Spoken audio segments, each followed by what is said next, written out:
ഏവർക്കും ക്രിസ്തുവേശുവിൽ സ്നേഹവന്ദനം.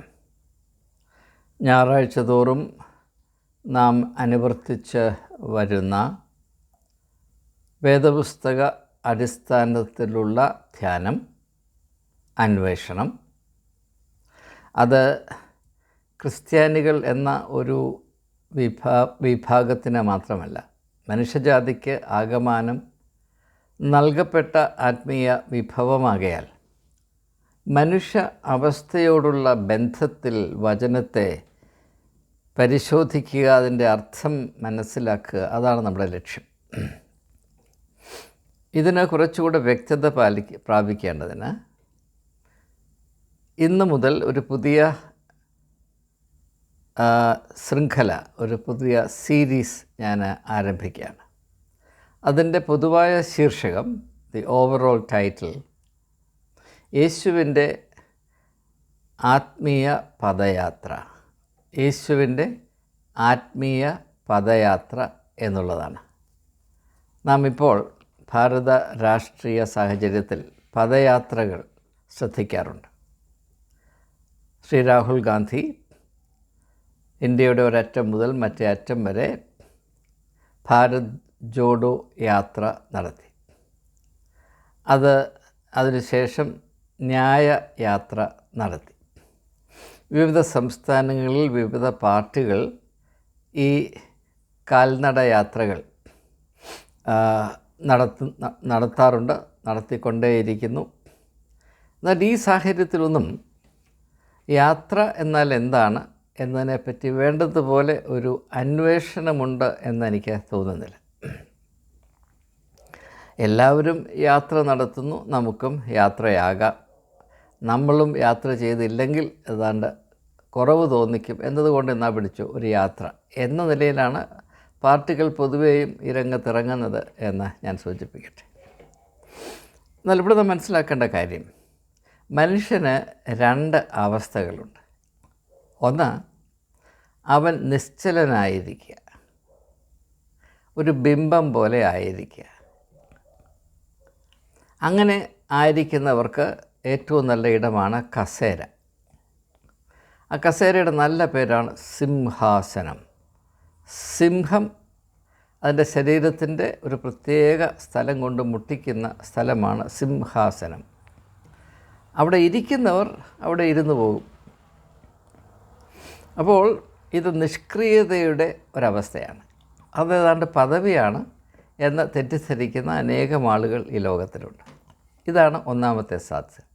രണ്ടാമത്തെ സാധ്യത, ഇങ്ങനെ നിശ്ചലമായി ഇരിക്കുന്നത് മനുഷ്യത്വത്തോട് കാണിക്കുന്ന അപമാനമാണ്, ഇത് അപകടമാണ്, ഇത് ആത്മീയമായ അനാരോഗ്യമാണ് എന്ന് തിരിച്ചറിയുകയും മനുഷ്യ ജീവിതത്തിൻ്റെ രഹസ്യം, അതിൻ്റെ അന്തസത്ത ചലനാത്മകതയാണ്, മൊമെൻറ്റം എന്ന് പറയും, മൊമെൻറ്റം എന്ന് തിരിച്ചറിയുന്ന, ആ തിരിച്ചറിവിനെ ആശ്രയിച്ച് ആവിഷ്കരിക്കപ്പെടുന്ന ഒരു ജീവിത രീതി, ഒരു ജീവിത ദർശനം, അതിൽ നിന്നുദ്ഭവിക്കുന്ന സമീപനങ്ങൾ, ഇടപെടലുകൾ, ചുമതലകൾ, ഇവയൊക്കെയും ഉൾപ്പെടുത്തിയാണ് ഞാൻ സംസാരിക്കുന്നത്. അപ്പോൾ നമുക്ക് വളരെ വ്യക്തമായി ഓർത്തിരിക്കാൻ എളുപ്പമാകേണ്ടതിന് വേണ്ടി കസേര, വഴി, രണ്ടും ഓർത്തിരുന്നാൽ മതി. യേശു പറഞ്ഞ്, ഞാൻ തന്നെ വഴിയും സത്യവും ജീവനുമാകുന്നു. അതിൻ്റെ അർത്ഥം, ഞാൻ ചലനാത്മകതയുടെ വ്യക്തിത്വം, അതിൻ്റെ മാഹാത്മ്യം ലോകത്തിന് മനസ്സിലാക്കാൻ വേണ്ടി വന്നതാണ്. അങ്ങനെ മനസ്സിലാക്കി കൊടുക്കേണ്ട ആവശ്യം എന്താണ്? മനുഷ്യൻ അവൻ്റെ പതനത്തിൻ്റെ പരിണിത ഫലമായി ഒരു വലിയ തെറ്റിദ്ധാരണയിൽ അകപ്പെട്ടിരിക്കുന്നു. ആ തെറ്റിദ്ധാരണ എന്താണ്? എവിടെയെങ്കിലും ജീവനുള്ള ശവം പോലെ ഇരിക്കുന്നതാണ് ഏറ്റവും അഭികാമ്യം. അതിനേറ്റവും മാഹാത്മ്യമേറുന്നൊരു പരിപാടിയാണ് ഒരു കസേര കണ്ടുപിടിക്കുക. അത് കഴിയുമെങ്കിൽ സിംഹാസനമാക്കുക. ഇത് ഒരു വലിയ അപകടമാണ്, ഇത് അപമാനമാണ് എന്ന് തിരിച്ചറിയുവാനുള്ളൊരു വെളിച്ചം കൂടെയാണ് യേശു.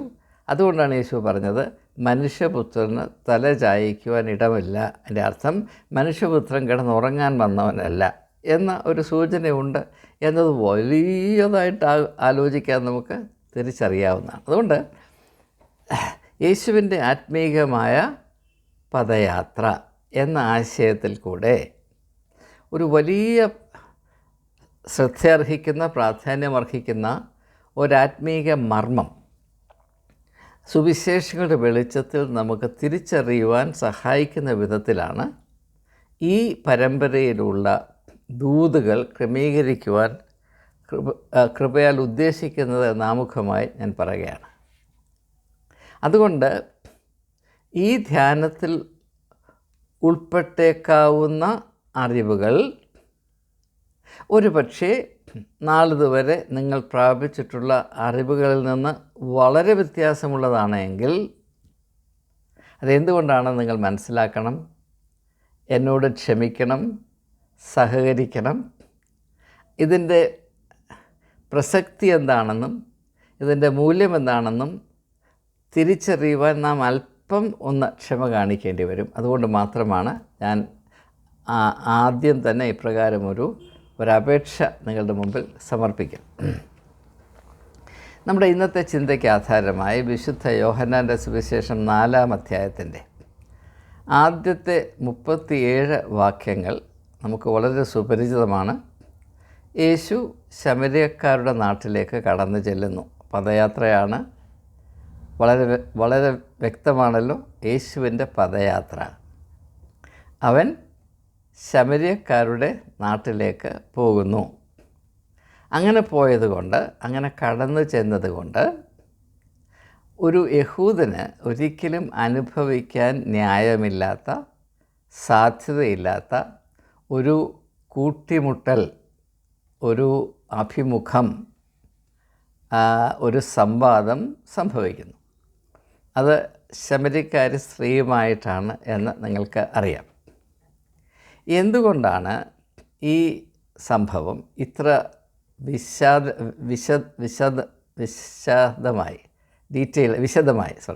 വിശദമായി ഇവർ രേഖപ്പെടുത്തിയിരിക്കുന്നത് എന്ന് ഒരു പക്ഷേ ഈ ധ്യാനത്തിൽ കൂടെ നമുക്ക് ഏവർക്കും തിരിച്ചറിയാൻ സാധിക്കുമെന്നാണ് ഞാൻ കരുതുന്നത്. പ്രിയമുള്ളവരെ, ഈ ഒരു സംഭവത്തെ നാം മനസ്സിലാക്കേണ്ടത് യേശു എന്ന വ്യക്തി, ശമര്യക്കാരി എന്ന വ്യക്തി, അവിടെ യാക്കോബിൻ്റെ ഒരു കിണർ, അവിടെ വന്ന് വെള്ളം കോരിക്കൊണ്ടു പോകാം. ഭൗതികമായ ദാഹം തീർക്കത്തക്കവണ്ണം ആർക്കും വന്ന് വെള്ളം കോരിക്കൊണ്ട് പോകാം. ആ കാലത്ത് വെള്ളം ഒരു വലിയ സമ്പത്തായിരുന്നു എന്ന് നമുക്കറിയാം. എന്നാൽ അതുകൊണ്ട് ആ ചിത്രം പൂർത്തീകരിക്കപ്പെടുന്നില്ല. അവിടെ നിന്ന് നോക്കിയാൽ കാണാൻ വയ്യ എങ്കിലും അനുഭവത്തിൻ്റെ കണ്ണിൽ കൂടെ നോക്കുമ്പോൾ അങ്ങകലെ ഒരു മലയുണ്ട്. ആ മലയുടെ പേര് ഗെരിസിം എന്നാണ്. ആ മലയുടെ പ്രത്യേകത എന്താണെന്ന് ചോദിച്ചാൽ അതിൻ്റെ മുകളിൽ ഒരു ദേവാലയമുണ്ട്. ആ ദേവാലയം ശമര്യക്കാരുടെ മതപരമായ അഭിമാനത്തിൻ്റെ ഒരു കേന്ദ്രബിന്ദുവാണ്. എപ്രകാരം സിയോൻ മലയിൽ യഹൂദൻ്റെ മതപരമായ അഹങ്കാരത്തിൻ്റെ ചിഹ്നമായ യെരൂശലേം ദേവാലയം നിന്നിരുന്നുവോ അതിനോട് കിടപിടിച്ചുകൊണ്ട് ഇപ്പുറത്ത് ശമര്യ നാട്ടിൽ ഒരു ദേവാലയം, അത് ഗെരിസിം എന്ന് പറയുന്ന മലയുടെ മുകളിലാണ്. ഇതാണ് അതിനകത്തെ ആ ദൃശ്യം. നാം മനസ്സുകൊണ്ടൊന്ന് വിഭാവന ചെയ്താൽ നാം ഇതാണ് മനസ്സിലാക്കേണ്ടത്. അടുത്തതാണ് നാം മനസ്സിൽ കുറിക്കേണ്ടത്, ഈ യഹൂദ നാടും ശമര്യ നാടും തമ്മിൽ ആർക്കും കടക്കാൻ കഴിയാത്ത ഒരു വലിയ വിള്ളലുണ്ട്. There is a great gulf between the Jewish land and the Samaritan land. ഇത് ഭൂമിശാസ്ത്രപരമായ വിള്ളലല്ല. ഇവരെ തമ്മിൽ വേർതിരിക്കുന്ന ഒരു കടലും കടലാടിയുമില്ല. ഇത് മനുഷ്യൻ സൃഷ്ടിച്ച മതപരമായ വിള്ളലാണ്.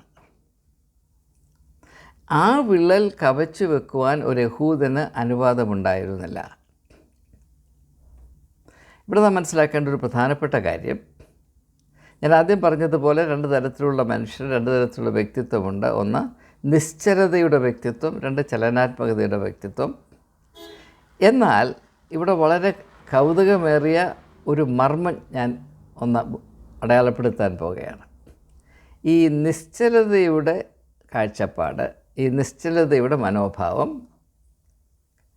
അത് സൃഷ്ടിക്കുന്ന ഒരു പ്രതീതിയുണ്ട്, an ഇല്യൂഷനുണ്ട്. അതെന്താണ്? ആ ചലനാത്മകതയുടെ ഒരു പ്രതീതി ഈ നിശ്ചലതയുടെ വ്യക്തിത്വം സൃഷ്ടിക്കും. കാരണം പൂർണ്ണമായ നിശ്ചലതയിലായിപ്പോയാൽ കൊണ്ട് കുഴിച്ചിടേണ്ടി വരും. അതുകൊണ്ട് ഞങ്ങൾ ജീവിച്ചിരിപ്പുണ്ട്, ഞങ്ങൾ മരിച്ചിട്ടില്ല, ശവമാണെങ്കിലും ഞങ്ങൾ ജീവിക്കുന്നുണ്ട് എന്ന ഒരു പ്രതീതി ഉണ്ടാക്കുന്നതിന് വേണ്ടി ഈ നിശ്ചലതയിൽ ഒരു ചലനാത്മകത ഉണ്ടാക്കി വെക്കും. അതെന്താണ്? നിനക്ക് സഞ്ചരിക്കാം, നിനക്ക് ഇവിടുന്ന് അങ്ങോട്ട് പോകാം, അവിടെ നിന്ന് ഇങ്ങോട്ട് വരാം. പക്ഷേ ഞങ്ങൾ വരയ്ക്കുന്ന ഒരു അതിർവരമ്പുണ്ട്, അത് നീ കടക്കരുത്. ആ അതിർവരമ്പാണ് ഞങ്ങളുടെ നിശ്ചലമായ ആത്മീയ വ്യക്തിത്വത്തിൻ്റെ അഭിമാനം. അതിനപ്പുറത്ത് കടന്നാൽ നീ വിവരമറിയും.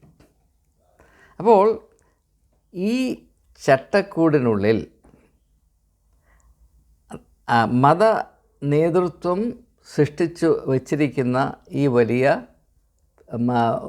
മതിൽക്കെട്ടിനുള്ളിൽ മാത്രം പരിമിതപ്പെട്ട് അവർ പറയുന്ന കാര്യങ്ങൾ മാത്രം ശ്രദ്ധിച്ച് അതിനെ ആശ്രയിച്ച് എന്തുകൊണ്ട് അത് അപ്രകാരം ആചരിക്കണമെന്നോ അങ്ങനെ ആചരിക്കുന്നതിൻ്റെ യുക്തി എന്താണെന്നോ ആ ആചരണം കൊണ്ട് നമുക്കെന്ത് പ്രാപിക്കാമെന്നോ അല്ലെങ്കിൽ അങ്ങനെ ആചരിച്ചാൽ എന്ത് നഷ്ടം വരാമെന്നോ ഇതൊന്നും ആർക്കും ചോദിക്കുവാനോ അറിയുവാനോ ഉള്ള അവസരമില്ല. കാരണം ചോദിച്ചറിയുക എന്നത് മനസ്സിൻ്റെ ചലനാത്മകതയാണ്, അത് അനുവദിക്കുകയില്ല. ശരീരം കൊണ്ടിവിടുന്ന് ആ ബൗണ്ടറി വരെ, ആ അതിര് വരെ പോകാൻ അനുവദിക്കും. മനസ്സുകൊണ്ട് അല്പം പോലും ഇരിക്കുന്ന ഇടത്തു നിന്ന് ഒരു ഇഞ്ച് അങ്ങോട്ടും ഇങ്ങോട്ടും മാറാൻ സമ്മതിക്കുകയില്ല. അങ്ങനെയാണ് ഈ നിശ്ചലമായ വ്യക്തിത്വം സൃഷ്ടിക്കുന്ന ഈ കാരാഗ്രഹം. അത് മതത്തിൻ്റെ പേരിലാകാം, രാഷ്ട്രീയത്തിൻ്റെ പേരിലാകാം, തത്വശാസ്ത്രത്തിൻ്റെ പേരിലാകാം, സംസ്കാരത്തിൻ്റെ പേരിലാകാം, അങ്ങനെ പല ശീർഷകത്തിൽ ഇത് നിലനിൽക്കുന്നുണ്ട് എന്ന് നിങ്ങൾക്കറിയാം.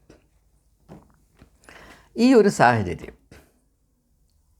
അതായത് ഇനി നാം എൻ്റെ ഹൃദയഭാഗത്തേക്ക് മെല്ലെ മെല്ലെ വരികയാണ്.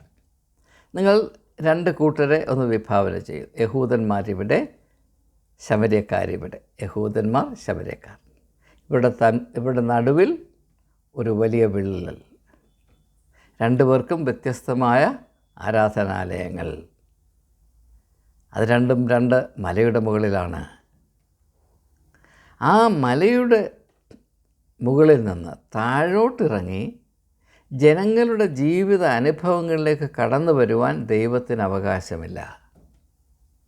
അതിനേക്കാൾ പ്രത്യേകമായി ആ മലയുടെ മുകളിൽ നിന്ന് താഴേക്കിറങ്ങി വന്ന് യഹൂദന്മാരുടെ അനുഭവം കഴിഞ്ഞിട്ട് ഇച്ചിരി അപ്പുറത്ത് സ്ഥിതി ചെയ്യുന്ന ശമര്യക്കാരുടെ അനുഭവത്തിലേക്ക് കാലുകുത്തുവാൻ ദൈവത്തിന് അനുവാദമില്ല, അനുവാദം കൊടുക്കുകയില്ല. അങ്ങനെ പോയാൽ നിന്നെ ക്രൂശിൽ തറയ്ക്കും. ഇതാണ് നിലവിലുള്ള അവസ്ഥ എന്നത് ആ സമയത്ത് വ്യക്തമല്ല എങ്കിലും സുവിശേഷത്തിൻ്റെ ആകത്തുകയിൽ കൂടെ സംഭവത്തെ നാം പരിഗണിക്കുമ്പോൾ നമുക്കത് മനസ്സിലാകും. ഇങ്ങനെ തന്നെയാണ് സുവിശേഷത്തിലെ വേറെ സംഭവങ്ങൾ നാം മനസ്സിലാക്കേണ്ടത്.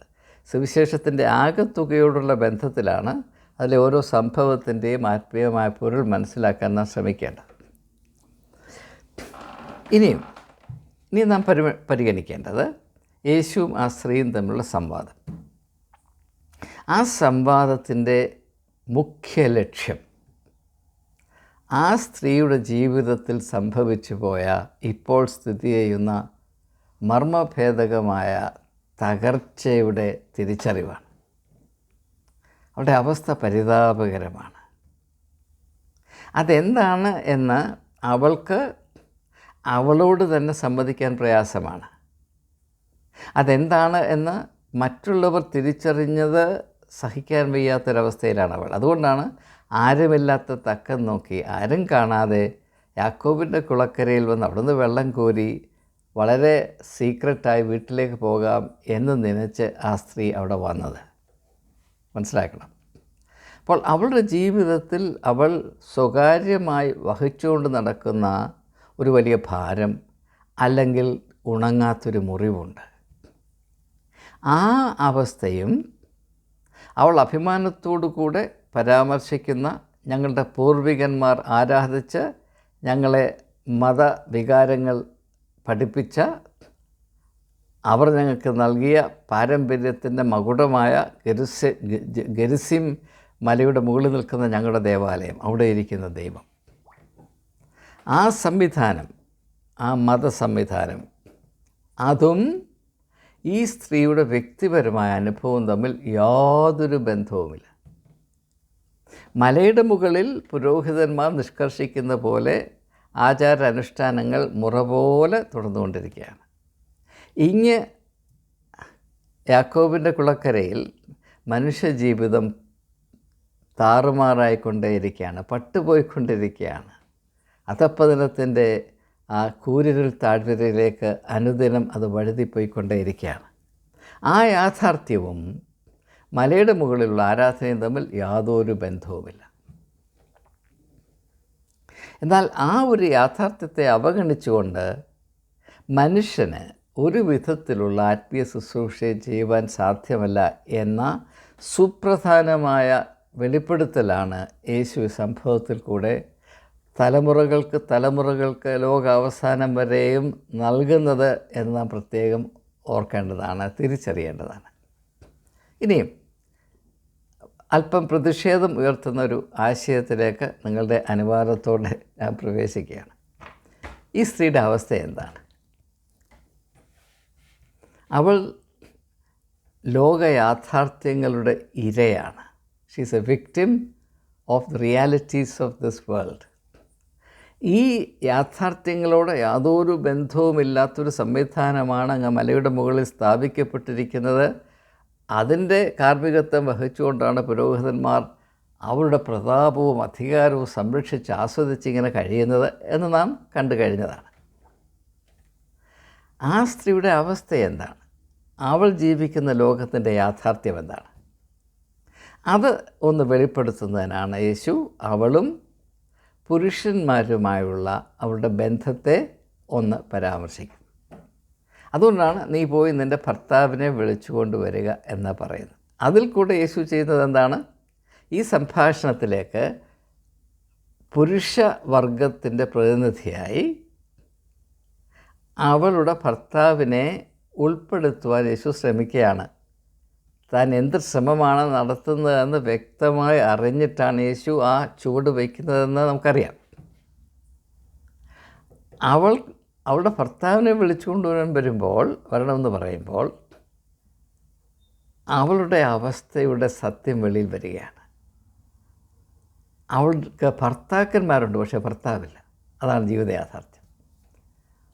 ഒരു സ്ത്രീയുടെ ജീവിതത്തിൽ ഇന്ന് പൂർവാധികമായ വേദനയോടെ, പ്രയാസത്തോടെ, അസഹ്യമായ അങ്കലാപ്പിൽ സ്ഥിതി ചെയ്തൊരു യാഥാർത്ഥ്യമാണ് ഭർത്താവുണ്ട്, പക്ഷേ ഭർത്താവില്ല. ഈ ഒരു യാഥാർത്ഥ്യം വാസ്തവത്തിൽ നാം തികച്ചും അവഗണിച്ച് വരികയാണ്. ഈ സ്ത്രീയെ സംബന്ധിച്ചിടത്തോളം അവൾക്ക് ഭർത്താവുണ്ടെന്ന് മാത്രമല്ല, ഭർത്താക്കന്മാരുണ്ട്, പക്ഷേ ഭർത്താവില്ല.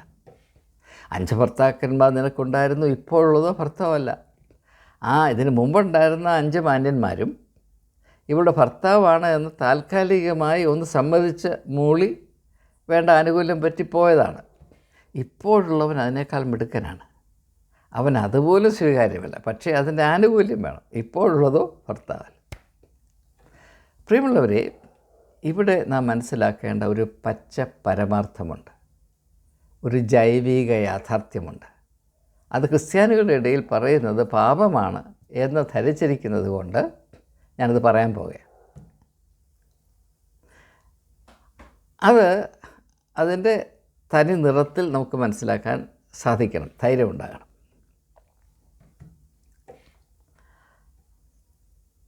മനുഷ്യ ജീവിതത്തിൽ ലൈംഗിക വികാരങ്ങൾക്ക്, അനുഭവങ്ങൾക്ക് നാം കൽപ്പിക്കുന്ന അർത്ഥവും സ്ഥാനവും അച്ചടക്കവും എന്താണ് എന്ന ഒരു വലിയ ചോദ്യം ഇവിടെ നിൽക്കുന്നുണ്ട്. ചരിത്രം നിങ്ങൾ പരിശോധിക്കുമെങ്കിൽ ഒരു കാര്യം നിങ്ങൾക്ക് വ്യക്തമായി മനസ്സിലാകും. എനിക്കും അത് മനസ്സിലായിട്ടുണ്ട്. അതായത് ചരിത്രത്തിൽ ഒരിക്കൽ പോലും പുരുഷൻ ലൈംഗികമായ അച്ചടക്കം പാലിക്കുന്നത് അവന് സ്വമേധയായി ഏറ്റെടുക്കുന്ന ഒരു അച്ചടക്കമല്ല. ലൈംഗികമായ ഇപ്പോൾ ഏകഭാര്യ, അവളോട് ആയിട്ട് അവളോടുള്ള ലോയൽറ്റി, അവളോടുള്ള കൂറിൽ മാത്രം അടങ്ങി നിന്ന് കഴിയുന്ന പുരുഷന്മാർ നന്നേ കുറവാണ്. അങ്ങനെ ആരെങ്കിലും ഉണ്ടെങ്കിൽ അത് സമൂഹത്തിന് വ്യാപകമായിട്ടറിയാം. എന്നാൽ പുരുഷന്മാരങ്ങനെ ആണ് എന്ന ഒരു സങ്കല്പം നാം വെച്ച് പുലർത്തുകയാണ്. അതുകൊണ്ടാണ് എൻ്റെ ഉദാഹരണം പറഞ്ഞാൽ, നമ്മുടെ നാട്ടിൽ ലൈംഗിക അതിക്രമണത്തിൽപ്പെട്ട സ്ത്രീകൾ പരാതിപ്പെടുമ്പോൾ അങ്ങനെ അതിക്രമം ചെയ്ത പുരുഷന്മാരെ അറസ്റ്റ് ചെയ്യുകയും കോടതിയിൽ വിചാരണ ചെയ്യുകയും ചെയ്യും. എന്നാൽ അവരിൽ ബഹുഭൂരിപക്ഷം ആളുകളും ശിക്ഷിക്കപ്പെടാതെ രക്ഷപ്പെടും. കാരണം ഈ പുരുഷനെ വിചാരണ ചെയ്യുമ്പോൾ അതിൽ പങ്കെടുക്കുന്ന ആളുകൾക്ക്, അത് സ്ത്രീയാണെങ്കിലും പുരുഷനാണെങ്കിലും, ജഡ്ജ് സ്ത്രീയാണെങ്കിലും പുരുഷനാണെങ്കിലും, മനസ്സിലൊരു പരിഗണന എന്താണ്? പുരുഷനായാൽ ഇങ്ങനെ ആയിരിക്കും, പുരുഷനാണെങ്കിൽ ഇങ്ങനെ ആയിരിക്കും, സ്ത്രീയാണെങ്കിലും അയ്യോ പാടില്ല. ഇനി എൻ്റെ ഒരു അനുഭവം പറയാം. ഞാൻ 1992 HIV/AIDS പറ്റി ഒരു പുസ്തകം എഴുതാനായി ശ്രമിച്ചുകൊണ്ടിരിക്കുമ്പോൾ അതിൻ്റെ ഗവേഷണത്തിന് വേണ്ടി ഞാൻ യുണൈറ്റഡ് കിങ്ഡം UK-യിൽ 4 മാസത്തേക്ക് ഓക്സ്ഫോർഡ് യൂണിവേഴ്സിറ്റിയിൽ റാഡ്ക്ലിഫ് സയൻസ് ലൈബ്രറിയിൽ റിസർച്ച് ചെയ്യാനായിട്ട് പോയി. അപ്പോൾ അതിൻ്റെ ഫലമായി പല ആളുകളെ ഈ റിസർച്ച് HIV/AIDS ഫീൽഡ് റിസർച്ച് ചെയ്തുകൊണ്ടിരുന്ന പല ആളുകളുമായിട്ട് എനിക്ക് കോണ്ടാക്റ്റ് ഉണ്ടായിരുന്നു. മാത്രവുമല്ല, ഞാൻ പല ആളുകളെയും ഇൻ്റർവ്യൂ ചെയ്ത് അവരുടെ അഭിപ്രായങ്ങൾ എന്താണ് എന്ന് മനസ്സിലാക്കാൻ ശ്രമിച്ചു. അപ്പോൾ അങ്ങനെ ഒരു ഇന്ത്യൻ ഡോക്ടർ, ലേഡി ഡോക്ടർ, അവർ ഇൻ്റർവ്യൂ സംബന്ധിച്ച് എന്നെ കാണാൻ വന്നു. അപ്പോൾ അവർ പറഞ്ഞു, എനിക്ക് ഒരു മകനും മകളുമുണ്ട്, 2 പേരും യൂണിവേഴ്സിറ്റിയിൽ പഠിക്കുന്നവരാണ്. എൻ്റെ മകൻ വീക്കെൻഡിൽ വീട്ടിൽ വരുമ്പോൾ വന്നിട്ട് തിരിച്ചു പോകുമ്പോൾ അവൻ്റെ ബ്രീഫ് കേസിൽ ഞാൻ കോണ്ടംസിൻ്റെ പാക്കറ്റ് കൊടുത്താണ് വിടുന്നത്. കാരണം അവൻ അപകടം വരരുത് എന്നുള്ളത് കൊണ്ട്. അപ്പോൾ ഞാൻ ചോദിച്ചു, നിങ്ങളുടെ മകളും യൂണിവേഴ്സിറ്റിയിലാണല്ലോ, അവർക്കും ഇങ്ങനെ വല്ലതും കൊടുത്ത് വിടുന്നുണ്ടോ എന്ന് ചോദിച്ചപ്പോൾ അവർക്ക് ഭയങ്കര ദേഷ്യം, സഹിക്കാൻ വയ്യാത്ത ദേഷ്യം. പറഞ്ഞു, യു ആർ ഇൻസൾട്ടിങ് മീ എന്ന് പറഞ്ഞു. അപ്പോൾ ഞാൻ ചോദിച്ചു, നിങ്ങളുടെ മകന് നിങ്ങൾ കൊടുക്കുന്ന ഈ ഉപകരണം ഉപയോഗിച്ച് ആസ്വദിക്കണമെങ്കിൽ മറ്റാരുടെയെങ്കിലും മക്കൾ വേണ്ടേ, പെൺമക്കൾ വേണ്ടേ? അവരുടെ കാര്യം എന്താ ചിന്തിക്കാതെ? അത് പാടില്ല. ഈ ഒരു ഇരട്ടത്താപ്പ് എല്ലാ സംസ്കാരത്തിലും എല്ലാ യുഗത്തിലും സ്ഥിതി ചെയ്യുന്നുണ്ട് എന്നത് നാം ഒരിക്കലും സമ്മതിക്കേണ്ടി വന്നാൽ നമുക്ക് ഒന്നിൽ ഭയമാണ്, അല്ലെങ്കിൽ കോപമാണ്. ഇതിൻ്റെ ഒരു ഉത്തമ വെളിപ്പെടുത്തലാണ് യോഹന്നാൻ്റെ സുവിശേഷം 8-ാം അധ്യായത്തിൽ നാം കാണുന്നത്. അവിടെ വേശ്യാവൃത്തിയിൽ പിടിക്കപ്പെട്ടു എന്ന് പറയുന്നൊരു സ്ത്രീയെ യേശുവിൻ്റെ അടുത്ത് കൊണ്ടുവന്ന് അവൻ അവളെ എങ്ങനെ ന്യായം വിധിക്കും എന്നറിയുന്നതിന്, അങ്ങനെ വിധിക്കുന്നതിൽ കൂടെ അവനിൽ പഴിചാരാൻ എന്തെങ്കിലും പഴുതുണ്ടോ എന്നന്വേഷിച്ച് വരുന്നവരോട് യേശു പറയുന്നത് നമുക്കറിയാം, നിങ്ങളിൽ പാപം ചെയ്യാത്തവൻ ഇവളെ ആദ്യം കല്ലെറിയട്ടെ എന്ന് പറഞ്ഞ അർത്ഥം എന്താണ്? നിങ്ങൾ പിടിച്ചു എന്ന് പറയുന്ന ഈ സ്ത്രീ, അവൾ നിങ്ങൾ പറയുന്ന കാര്യം ചെയ്തിട്ടുണ്ട്, ഇല്ലെന്ന് ഞാൻ പറയുന്നില്ല. പക്ഷേ നിങ്ങൾ അവളെ കല്ലെറിഞ്ഞ് കൊല്ലണമെന്ന് ഇത്ര നിർബന്ധത്തോടെ നിലപാടെടുക്കുന്നത് അവൾ വേശ്യയായിട്ടല്ല. അവൾ വേശ്യയാകുന്നത് നിങ്ങളുടെ ആവശ്യമാണ്. നിങ്ങളുടെ ആകപ്പാടെ പ്രശ്നം, അവൾ ഈ പ്രവൃത്തി ചെയ്യുന്നത് ഒരാളോടുമല്ല, പലരോടാണ്. നിങ്ങൾക്ക് വേണ്ടത് എന്താണ്? എന്നോട് മാത്രം കൂറുപാലിക്കുന്ന വേശ്യയാണ് എനിക്ക് വേണ്ടത്. അതിന് നല്ല പേരും കൊടുക്കും. അതിൻ്റെ പേരാണ് ഭാര്യ എന്നുള്ളത്. ഞാനിത് പറയുമ്പോൾ നിങ്ങൾക്ക് രക്തം തിളയ്ക്കും, എനിക്കറിയാം. പക്ഷേ ബഹുഭൂരിപക്ഷവും ഇത് തന്നെയാണ് ഈ ലോകത്തിലെന്ന് തിരിച്ചറിഞ്ഞാൽ നന്ന്. ഇതാരും നിങ്ങളോട് പറയില്ല, പറയാൻ ധൈര്യമില്ല. ഒരു പുൾപിറ്റിൽ നിന്നും ഒരു കൺവെൻഷൻ സ്റ്റേജിൽ നിന്നും ആരും നിങ്ങളോടത് പറയില്ല. കാരണം യാഥാർത്ഥ്യങ്ങളോടുള്ള ഒരു ഒളിച്ചോട്ടമായിട്ടാണ് വചന ശുശ്രൂഷയും മതപരമായ ആചാരങ്ങളും ആത്മീയമായ പ്രസരിപ്പും എല്ലാം നടത്തുന്നത് എന്ന് ഈ വേളയിലെങ്കിലും തിരിച്ചറിയാം. അപ്പോൾ ഈ ഒരു യാഥാർത്ഥ്യത്തിൽ സ്ത്രീയുടെ അവസ്ഥ എന്താണ്? അതാണ് യേശുവിൻ്റെ പരിഗണന. വാസ്തവത്തിൽ യേശു താൻ വസിച്ച യുഗത്തിന് എത്രയോ മുൻപിലായിരുന്നു. ഇന്നും യേശുവിൻ്റെ മാതൃകയെ അനുകരിക്കാനുള്ള ധൈര്യം നമുക്കില്ല, അതിന് കൂട്ടാക്കുകയുമില്ല.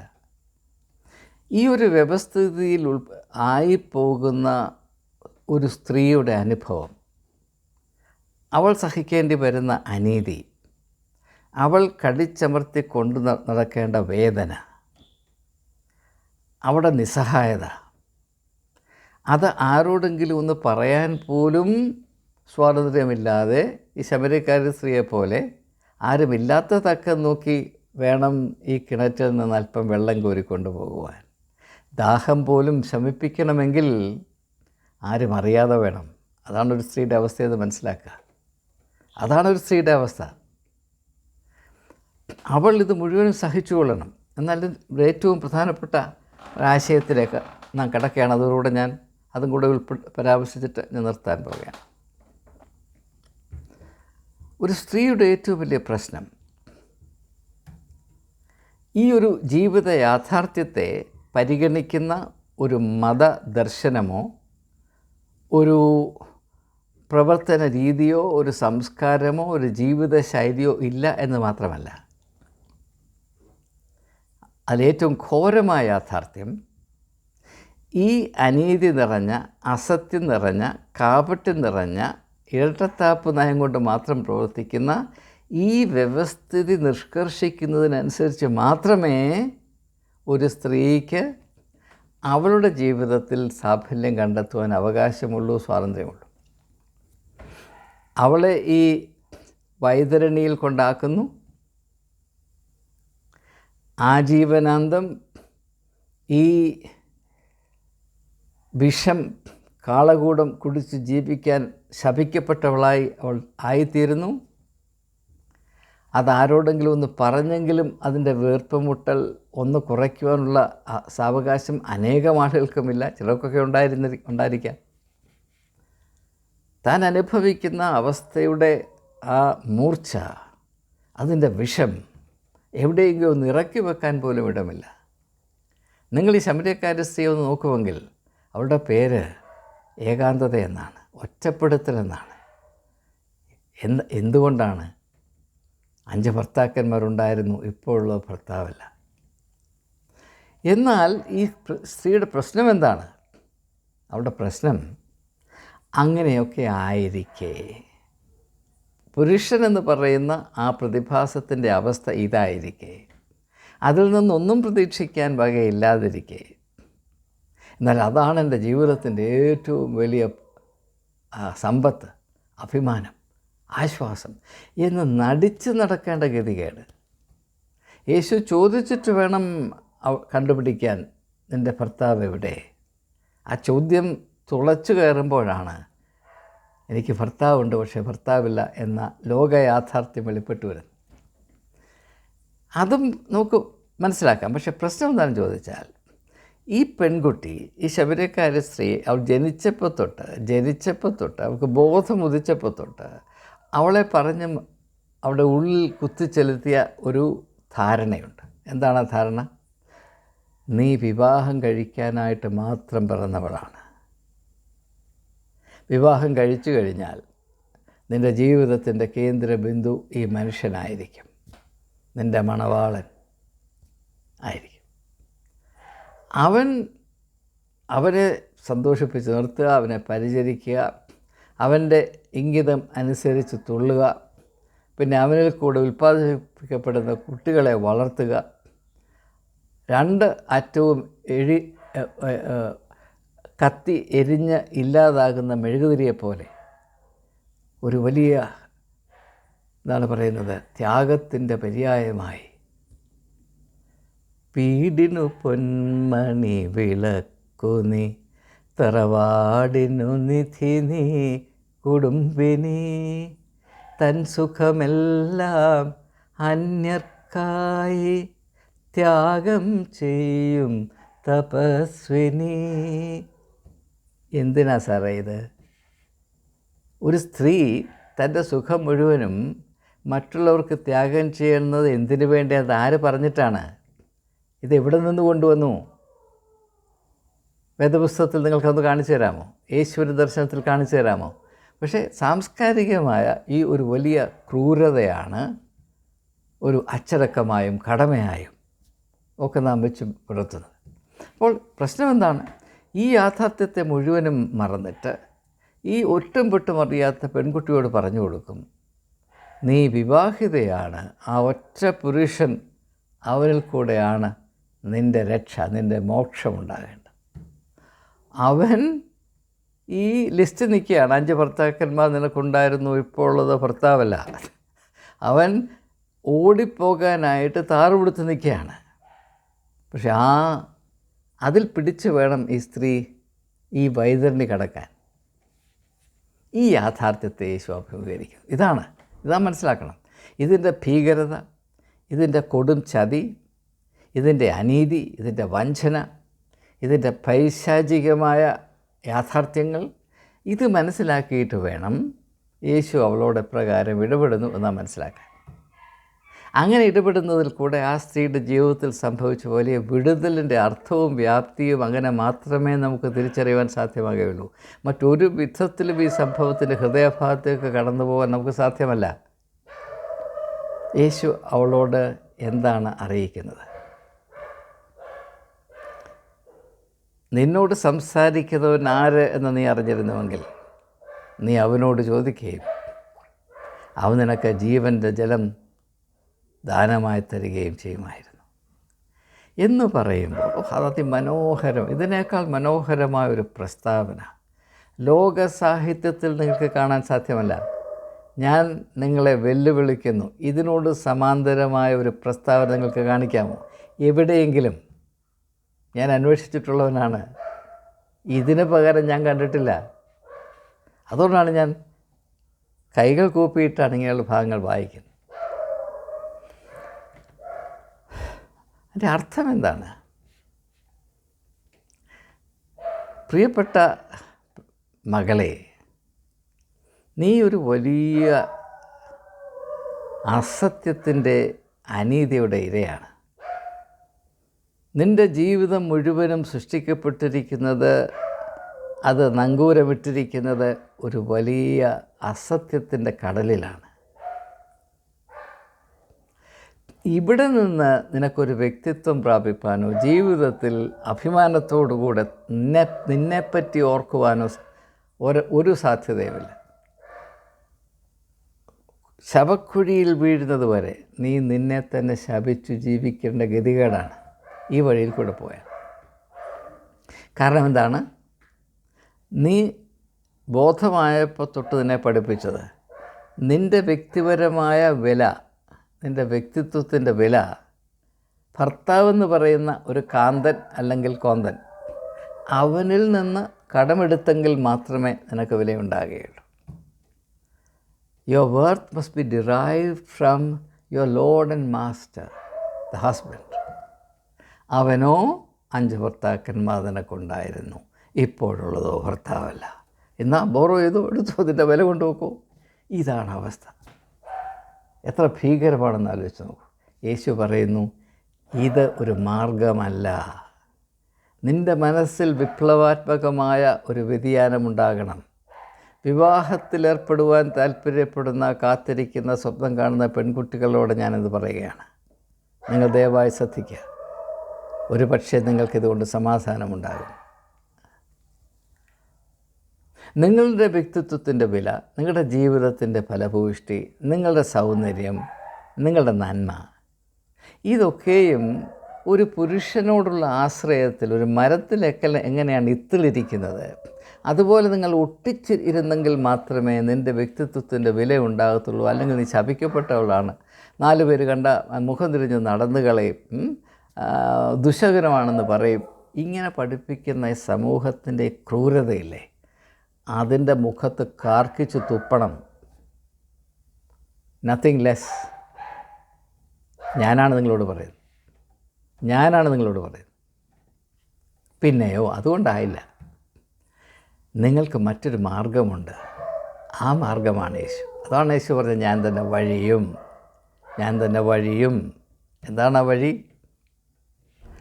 നിനക്ക് നിൻ്റെ വ്യക്തിത്വം അത് ദൈവത്തിൻ്റെ ദാനമാണെന്നറിഞ്ഞിട്ട് അതിൻ്റെ വിലയും മാഹാത്മ്യവും അതിൻ്റെ അന്തസത്തയും ഫലഭൂഷ്ടിയും അതിൻ്റെ നന്മയും അതിൻ്റെ നേർമയും ലോകത്തിൻ്റെ കണ്ണിൽ അത്ഭുതമായി തീരത്തക്കവണ്ണം വികസിപ്പിച്ചെടുക്കുവാനും അതിൻ്റെ ആത്മീയ ഫലങ്ങൾ, അതിൻ്റെ നന്മയുടെ ഫലങ്ങൾ മനുഷ്യരുടെ അനുഗ്രഹത്തിന് വാരിപതിരി കൊടുക്കാനും ഉള്ള സാധ്യത എന്നിലുണ്ട്. ആ പരിവർത്തനമാണ് ശമര്യക്കാരി സ്ത്രീയുടെ വ്യക്തിത്വത്തിൽ വരുന്നത് മനസ്സിലാക്കുക. അവളുടെ ദാഹം ശമിപ്പിക്കുന്നതിനൊരു കുടവുമായിട്ട് വന്ന് അവിടെ യേശുവിനെ കണ്ടെത്തിയത് കൊണ്ട് അവൾ ആ കുടം അവിടെ ഉപേക്ഷിച്ച് മറ്റുള്ളവരെ അന്വേഷിച്ച് അവൾ ഓടുകയാണ്, പലായനം ചെയ്യുകയാണ്. എന്തിനാണ്? ഈ അവസ്ഥയിലുള്ള ആളുകളെ അവൾ അറിഞ്ഞ വിടുതലിലേക്ക് ഒന്ന് ആനയിക്കുവാൻ. അവളുടെ വ്യക്തിത്വത്തിൽ വന്ന വളർച്ച നിങ്ങൾ മനസ്സിലാക്കണം. ഇത് സംഭവിക്കണമെങ്കിൽ യേശുവിൻ്റെ ആത്മീയ പദയാത്രയിൽ കൂടെ സാധ്യമാകുകയുള്ളൂ. അങ്ങ് ഗെരിസിം മലയുടെ മുകളിലിരുന്ന് ബിംബത്തെ പോലെ ദൈവത്തെ ആക്കി വെച്ച് ചില ക്രിയകളിൽ കൂടെ ദൈവത്തിൻ്റെ സാധ്യതകളെ അവിടെ കൈപ്പൊടിയിൽ ഒതുക്കി ദൈവത്തെ, ജനങ്ങളെ നിയന്ത്രിക്കാനുള്ള ഒരു തന്ത്രമായി ദുരുപയോഗം ചെയ്യുന്ന ഒരു പുരോഹിത വർഗത്തെ കൊണ്ട് ഈ സ്ത്രീയുടെ ജീവിതത്തിൽ നന്മയുടെയോ വിടുതലിൻ്റെയോ ഒരു കണിക ഉണ്ടാകുവാൻ സാധ്യമല്ല. അവളത് പ്രതീക്ഷിക്കുന്നുമില്ല. അതേസമയം തന്നെ ആ മലയുടെ മുകളിൽ സ്ഥിതി ചെയ്യുന്ന അർത്ഥശൂന്യമായ ബിംബാരാധനാ കേന്ദ്രമായ ഈ വ്യവസ്ഥിതിയെ ഏറ്റവും വാചാലമായി സംരക്ഷിക്കുവാൻ അവൾക്ക് കടമയുണ്ട്. അതിനെന്തെങ്കിലും കോട്ടം വരുവാൻ അവൾ സമ്മതിക്കത്തില്ല. നിങ്ങളുടെ പിതാക്കന്മാർ അവിടെയാണ്, ഞങ്ങളുടെ പിതാക്കന്മാർ ഇവിടെയാണ്. ഞങ്ങളുടെ പിതാക്കന്മാർ ഞങ്ങളോട് പറയുന്നെന്ന് ഇടത്തോട്ടോ വലത്തോട്ടോ ഞങ്ങൾ തിരിയത്തില്ല. ഞങ്ങളുടെ ദൈവം ഈ മലയിൽ തന്നെയാണ്. യേശു അപ്പോൾ ഉള്ളിൽ കരഞ്ഞു കാണും, ചിരിച്ചു കാണും. സ്ത്രീയെ, നിൻ്റെ ദൈവം ഈ മലയിലിരിക്കുന്നിടത്തോളം കാലം 5, 6, 7, 8, 10 ഭർത്താക്കന്മാരുണ്ടായാലും നീ രക്ഷപ്പെടില്ല. നിനക്ക് രക്ഷപ്പെടണമെങ്കിൽ അവിടെ ഇരിക്കാതെ ജനങ്ങളുമായി ഒന്നായി ചേർന്ന വചനം ജഡമായി തീർന്നു, കൃപയും സത്യവും നിറഞ്ഞവനായി നമ്മുടെ ഇടയിൽ പാർത്തുവെന്ന് മാത്രമല്ല, നിങ്ങൾ എന്നിൽ വസിപ്പിൻ, ഞാൻ നിങ്ങളിലും വസിക്കാം എന്ന് പറയുന്ന ആ അത്ഭുത മർമ്മം, ജനങ്ങളുമായി ഒന്നായിത്തീരുന്ന ദൈവത്തിൻ്റെ സ്നേഹത്തിൻ്റെ മർമ്മം, അത് ആര് ഉൾക്കൊള്ളുന്നുവോ, പുരുഷനായാലും സ്ത്രീ ആയാലും, അവരുടെ വ്യക്തിത്വത്തിൽ അപ്രമേയമായൊരു വെളിച്ചവും ഈ ലോകത്തിൻ്റെ കണ്ണിൽ അത്ഭുതമായി തീരുന്ന ഒരു വലിയ വില വർധനവും ഉണ്ടാകും. അതൊരു പുരുഷൻ്റെ കയ്യിൽ നിന്നും കടം മേടിക്കാൻ സാധ്യമല്ല. അതൊരു സ്ത്രീയുടെ കയ്യിൽ നിന്നും കടം വാങ്ങിക്കാൻ സാധ്യമല്ല. ഇത് ദൈവ സൃഷ്ടിയായ സ്ത്രീയും പുരുഷനും സ്വന്തം രൂപത്തിലും സാദൃശ്യത്തിലും സൃഷ്ടിക്കാനായ മനുഷ്യജാതിയോട് ആദരകരുണ കാണിച്ച ദൈവം, ആ ദൈവത്തോടുള്ള ആത്മാർത്ഥമായ ബന്ധത്തിൽ വ്യക്തികൾ ഓരോരുത്തരും അവരവർക്ക് വേണ്ടി പ്രാപിക്കേണ്ട ആകാശത്തിലെ മന്നയാണിത്, ഹെവൻലി മന. ആ ഒരു വലിയ ഒരു രൂപാന്തരം, ഒരു വലിയ ദിശാമാറ്റം, റീഓറിയൻറ്റേഷൻ സംഭവിക്കാതെ നമ്മുടെ ആത്മീയ ജീവിതം ആരംഭിക്കുന്നില്ല എന്ന യാഥാർത്ഥ്യമാണ് ഇവിടെ നമുക്ക് വെളിപ്പെട്ടു വരുന്നത്. അതുകൊണ്ട് വിവാഹ ജീവിതത്തിൽ ഏർപ്പെട്ട് വളരെ വീർപ്പ് മുട്ടിക്കഴിയുന്ന പ്രത്യേകിച്ച് എൻ്റെ സഹോദരികൾക്ക്, എൻ്റെ പെൺമക്കൾക്ക്, ലോകത്തിലുള്ള എല്ലാ പെൺകുട്ടികൾക്ക് എനിക്ക് ക്രിസ്തുനാമത്തിൽ പറയാനുള്ളത്, നിങ്ങൾ ഈ ലോക യാഥാർത്ഥ്യങ്ങളെ തിരിച്ചറിയുകയും ലോകം നിങ്ങൾക്ക് ഓടി തന്നിട്ടുള്ള പല കാര്യങ്ങളും സത്യം തൊട്ട് തേച്ചിട്ടില്ലാത്തതാണ്. നിങ്ങളോട് ആജീവനാന്തം വിശ്വസ്തമായി നിങ്ങളുടെ സ്നേഹത്തെ ആദരിച്ച് ദൈവസന്നിധിയിൽ ചെയ്തുവെന്ന് പറയുന്ന ഈ വാഗ്ദത്തങ്ങൾ മുറുകെ പിടിച്ച് അച്ചടക്കത്തോടെ ജീവിക്കുന്ന പുരുഷന്മാർ ഈ ലോകത്തിൽ നന്നേ വിരളമാണ്. അത് നിങ്ങൾ പ്രതീക്ഷിക്കരുത്. അതുകൊണ്ട് തന്നെ നിങ്ങളുടെ വ്യക്തിത്വത്തിൻ്റെ വിലയും മാഹാത്മ്യവും നിങ്ങളുടെ ജീവിതത്തിലെ നന്മയും സന്തോഷവും നിർവൃതിയും ഒരു പുരുഷനിൽ നിന്ന് കടം വാങ്ങിക്കാം എന്ന് നിങ്ങൾ വിചാരിക്കരുത്. നിങ്ങൾ നിങ്ങളെ തന്നെ സൂക്ഷിച്ചുകൊള്ളുവീൻ. ഇവിടെ കർത്താവ് യേശു പഠിപ്പിച്ച അതിമനോഹരമായ ഉപമ, താലന്തുകളുടെ ഉപമ.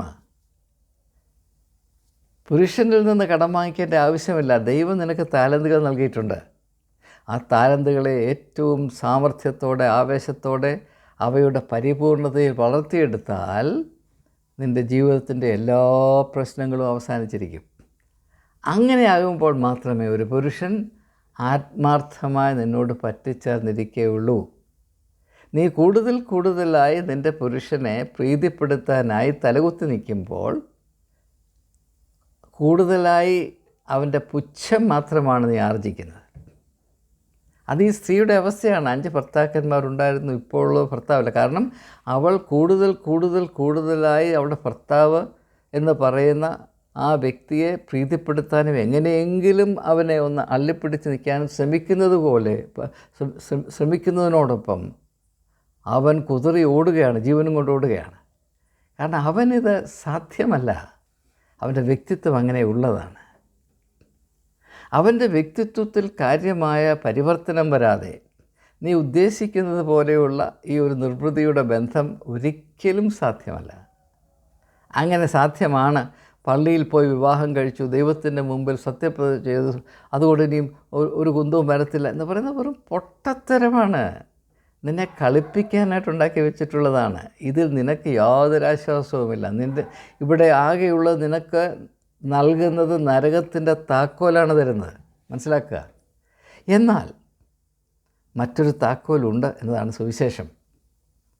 ആ താക്കോല് എങ്ങനെ പ്രാപിക്കണമെന്നും പ്രാപിച്ചാൽ എന്തായിത്തീരും എന്നതിൻ്റെ ഒരു ഹ്രസ്വമായ ആവിഷ്കാരമാണ് യോഹന്നാൻ്റെ സുവിശേഷം 4-ാം അധ്യായത്തിൽ നാം കാണുന്ന. സമയം വളരെ വൈകിപ്പോയതുകൊണ്ട് ഞാൻ ബാക്കിയുള്ള കാര്യങ്ങളകത്ത് ഉൾപ്പെടുത്തുവാൻ കഴിയുന്നില്ല, നിങ്ങൾക്കറിയാം. പക്ഷേ ഈ ആശയങ്ങൾ, ഈ വെളിപ്പെടുത്തലുകൾ നിങ്ങൾ പിന്തുടരുമെന്നും നിങ്ങളുടെ ഓരോരുത്തരെയും ജീവിതത്തിൻ്റെ അനുഭവത്തോടുള്ള ആ ഇണക്കത്തിൽ കൂടുതലായി ഇവയെ മുൻപോട്ട് അന്വേഷിച്ച് ഇതിൻ്റെ അവശേഷിക്കുന്ന അർത്ഥതലങ്ങൾ നിങ്ങൾ കണ്ടെത്തുമെന്നും ഉള്ള പ്രതീക്ഷയിൽ ഇതിൽ ക്ഷമയോടെ പങ്കെടുത്ത ഏവരോടുമുള്ള എൻ്റെ നന്ദി, സന്തോഷം, സ്നേഹം അറിയിച്ചുകൊണ്ട് വാക്കുകൾ ഉപസംഹരിക്കുന്നു. ഈ വചനസത്യങ്ങൾ നമ്മുടെ ഹൃദയത്തിൻ്റെ പലകയിൽ മായിച്ചു പോകാതെ എപ്പോഴും ഉണ്ടായിരിക്കുമാറാകട്ടെ. ആമേൻ.